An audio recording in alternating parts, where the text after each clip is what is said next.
সেনাপতি মহারাজ আসলে কুফলে মোর যত প্রজাগণ কইছে নাকি কোনো ভাই বিদ্রোহ আচরণ মোরে সাম্রাজ্য।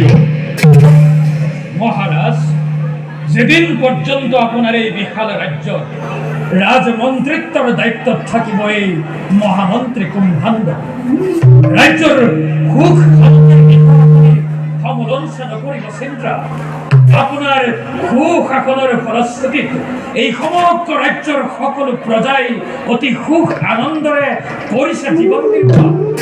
করোনায় কোনেও বিরুদ্ধাচরণ, করোনায় কোনেও বিদ্রোহ কিংবা অশান্তির সুযোগ।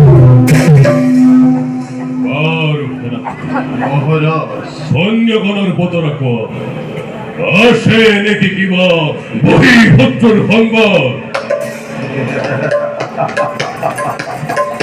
দত্তরস কোনিরাই আপনার নাম থরা থরে কম্পমান হয় ভারতের লক্ষ লক্ষ রাজেন্দ্র প্রাণ। দত্তরস কোনো ভয় নয় আমার বহিঃশত্রুর আক্রমণের পরা।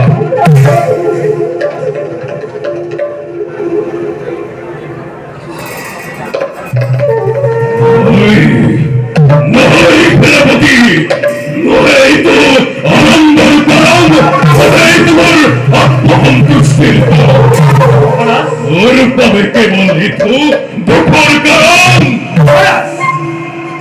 কারণ আজ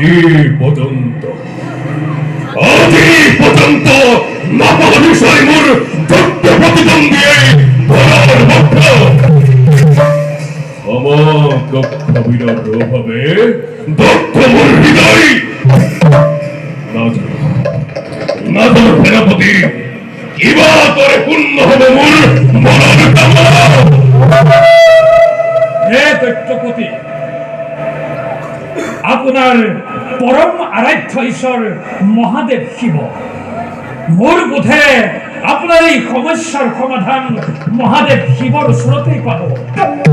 মহারাজ যাওক, আপুনি সন্তুষ্ট কৰি আপোনাৰ পৰম আৰাধ্য মহাদেব শিৱক এই প্ৰশ্নৰ উত্তৰ আপুনি কৰক কৰিলা। তাকেই কওঁ মহারাজ, প্রথমে আপনি দেবাদিদেব মহাদেবক তুষ্ট কৰি লাভ কৰক আপোনাৰ মনোমত বল। তার পাছত স্বর্গ মধ্য আৰু পাতালৰ আপুনি হওক এক শক্তি।